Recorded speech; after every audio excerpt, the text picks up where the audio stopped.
इस माँ का दुख भरी कहानी आप लोग सुनिए।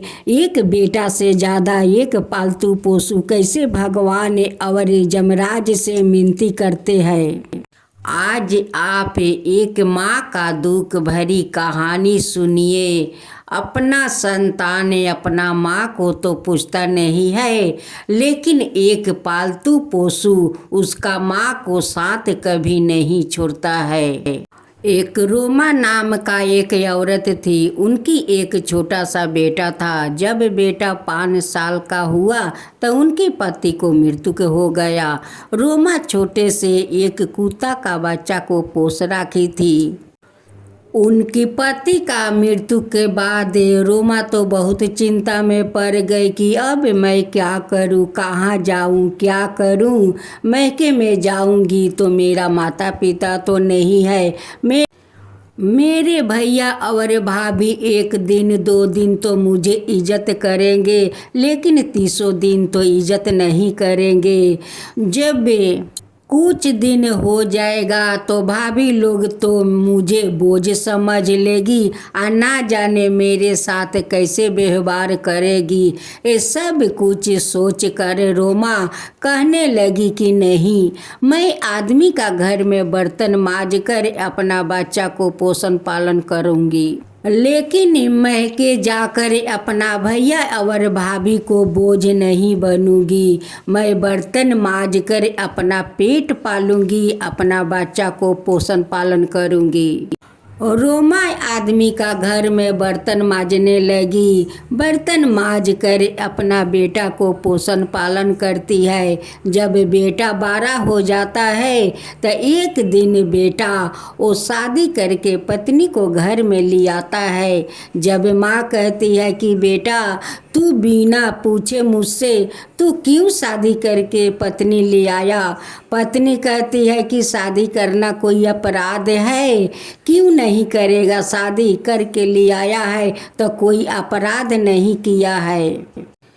लेकिन रोमा का बेटा वहीं पर खड़ा होकर सुन रहा था, लेकिन ये नहीं बोला कि तुम नई नवेली हो, क्यों माँ संगे ऐसी बात करती हो। रोमा का बेटा अपना पत्नी को लेकर घर के अंदर चला गया, लेकिन अपना माँ को जवाब को कोई सवाल नहीं किया। नई नवेली बहू अपना सासू माँ को तो जवाब दे दिया। उनकी बेटा अपनी पत्नी को शाबाशी देता है। ये सब सुनकर माँ को आँख से झरझर आंसू गिरने लगता है। अब तो सासू माँ घर का नौकरानी बन जाती है, अब बहू घर का महारानी बन जाती है। अब तो बहू अपना सासू माँ पर हुक्म चलाती है, सारा दिन अपना सासू माँ से काम करवाती है और खुद पलंग पर साज सूझ कर जाकर बैठ जाती है। जब पति उनकी बाहर से आते हैं, ये नहीं पूछता है कि तुम पलंग पर बैठी हो और मेरी माँ काम करती है। ये अपना पत्नी से कभी नहीं पूछता है कि माँ से क्यों तुम काम करवाती हो और खुद पलंग पर बैठी रहती हो। कभी नहीं अपना पत्नी से पूछता है। और माँ का कभी नहीं कहता है कि माँ तुम खाना खाई हो या है नहीं। माँ का आँख के आंसू एक सागर बन जाता है, वो अपना सागर को रोक नहीं पाती है।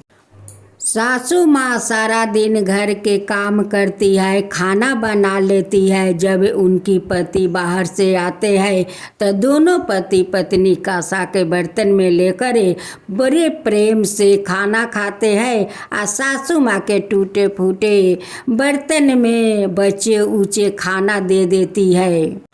सासू माँ कहती है कि बहू हमारा घर में इतना सारा बर्तन है और तुम मुझे टूटे हुए ताला में बचे ऊँचे खाना क्यों देती हो। मैं तो सारा दिन काम करती हूँ, खाना बनाती हूँ, तुम दोनों तो कांसा के थाला में लेकर बड़ा प्रेम से खाते हो और मैं ही खाना बनाती हूँ और मुझे तुम टूटे हुए बर्तन में बचे हुए खाना क्यों खिलाती हो। बहू अपना सासू माँ का जवाब देती है कि सासू माँ, तब तुम्हारा घर था, अब मेरा घर है। मैं जैसे भी खाना दूँ वैसे तुम्हें खाना होगा।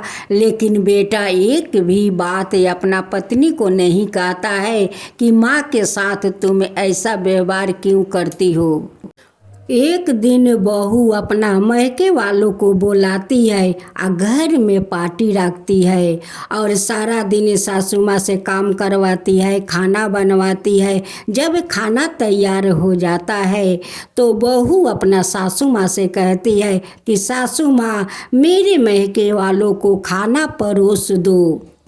सासू माँ उनकी मैके वालों को सबिन को खाना परोस कर खिलाती है। अब तो बर्तन में कुछ नहीं बचा। सासू माँ बहू से कहती है कि बहू देखो, मैं सारा दिन तो खाना बनाई, लेकिन तुम्हारा सारे मैके वाला तो खाना खा गया है। अब तो बर्तन में कुछ भी नहीं बचा है, मैं क्या खाऊंगी। बहू कहती है कि एक समय तुम खाना नहीं खाओगी तब मर नहीं जाओगी। शाम को खाना बनाना और खा लेना। जब बेटा अपना पत्नी को कुछ नहीं कहता है तो रोमा घर छोड़कर चली जाती है गांव में भिक्षा मांग कर खाने के लिए। रोमा का साथ साथ कुत्ता भी घर छोड़ देता है। रोमा जो भिक्षा मांगती है वो दोनों मिलकर खाना खाते हैं। रोमा भिक्षा मांग कर अपना पेट भरने लगी। जब रोमा को भिक्षा मांगते हुए सारे गांव का लोग देखते हैं तो कहते हैं कि देखो, जो माँ अपना बेटे के लिए आदमी का घर में बर्तन माज कर अपना बेटा को पोषण पालन किया, आज वही बेटा बिना माँ से बूझे वो शादी करके घर में ले आता है। आज वही पत्नी घर के रानी बन गई, माँ नौकरानी। आज रोमा अपना बेटा बहू का व्यवहार देखकर वो समझ गई कि मेरा बेटा जब मेरा नहीं हुआ तो परे का बेटी क्या मेरा होगी। यही सब सोचकर रोमा घर छोड़कर जाने लगी। वो दुष्ट बेटा एक बार अपना माँ से नहीं पूछा कि माँ तुम क्यों घर छोड़कर जा रही हो। जो टूटे हुए थाल में उनकी बहू रोमा को खाना देती थी, बस वही टूटे हुए थाल लेकर रोमा घर से चली जाती है।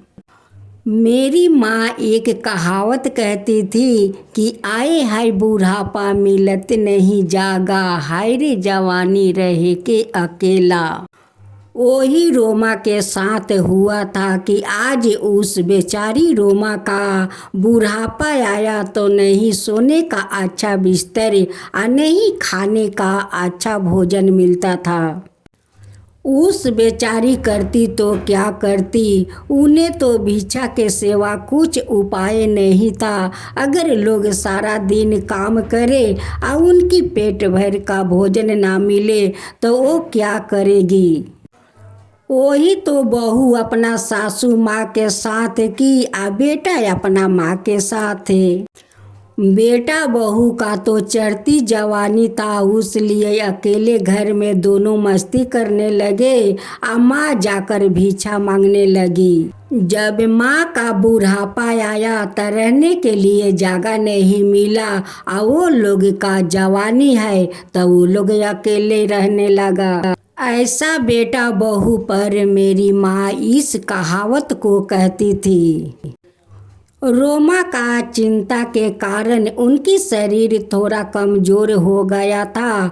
उस दिन रोमा भिक्षा मांगने नहीं गई। उस दिन उनकी तबीयत कुछ खराब था।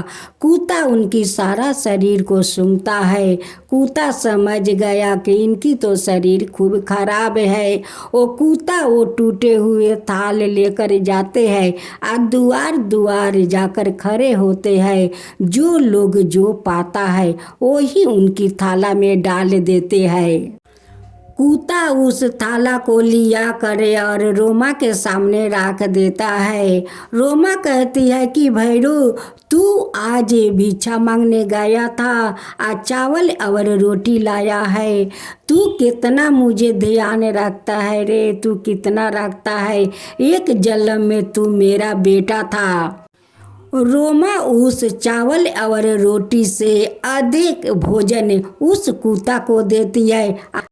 अधिक भोजन रोमा खाती है और कुत्ता को आशीर्वाद देती है कि भैरो, तू एक जन्म में मेरा तू बेटा था, आज उस बेटा का कर्तव्य तू निभाता है भैरो।